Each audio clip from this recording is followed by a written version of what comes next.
কোনো একটা সময় এই পাতাটি একটা গাছের ডালে ছিল। সেই গাছ ওর লালন পালন করত। যখন যখন বাতাস বইত, এই পাতায় কম্পন দেখা দিত, মনকে প্রফুল্ল করে তুলত।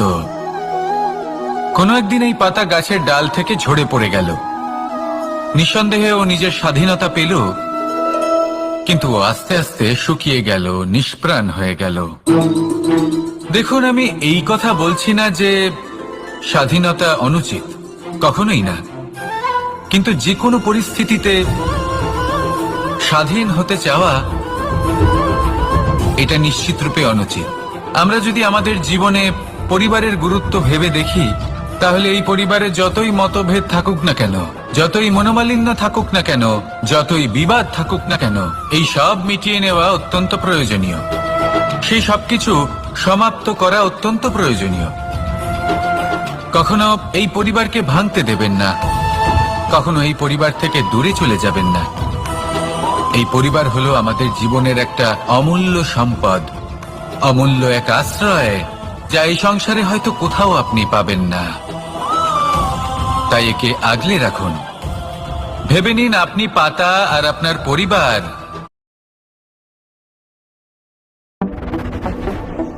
Truth or dare? Dare. Take a picture from 0 point before sunset. Done. সেই গাছ।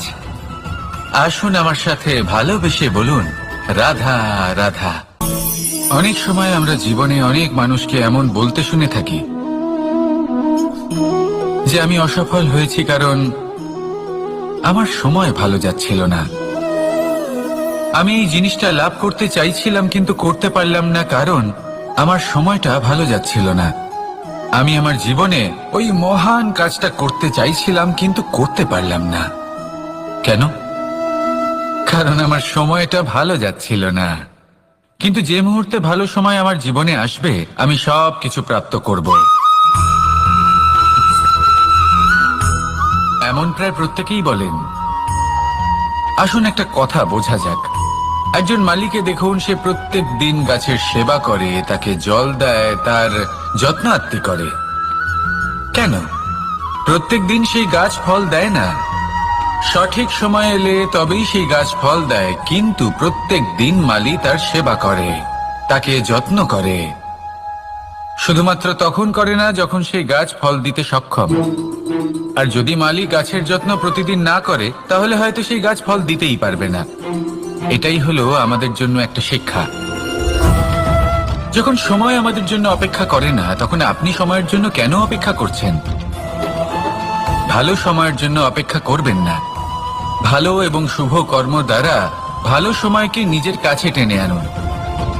নিরন্তর কর্ম করুন, পরিশ্রম করতে থাকুন। শুভ সময় আপনা থেকেই আপনার কাছে আসবে। আসুন আমার সাথে ভালোবেসে বলুন, রাধা রাধা। একে বালি বলুন, মাটি বলুন বা ধুলো বলুন, এ দিয়ে কত কিছু করা সম্ভব। এ দিয়ে আপনি নিজের বাসস্থান নির্মাণ করতে পারেন, প্রাচীর গড়ে তুলতে পারেন, অট্টালিকা নির্মাণ করতে পারেন।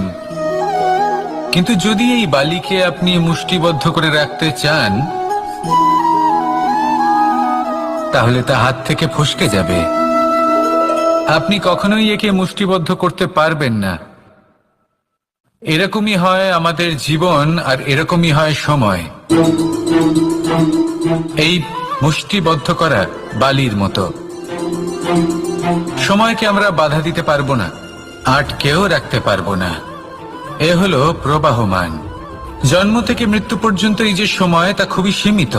আর এই সময় আমরা যেটাই করি তার দ্বারাই আমাদের মূল্য নির্ধারিত হয়। আর এই সংসার থেকে চলে যাওয়ার পরেও এই সংসার এই সব কর্মের জন্যই আমাদের মনে রাখে।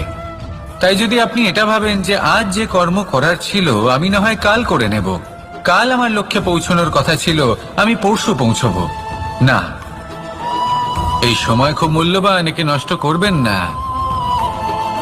এই সময়কে সদ্ব্যবহার করুন, মহান হবার পথে অগ্রসর হন। একে যদি মুষ্টিবদ্ধ করে রাখার চেষ্টা করেন, এই সময় থেমে থাকবে না। আসুন আমার সাথে ভালোবেসে বলুন, রাধা রাধা।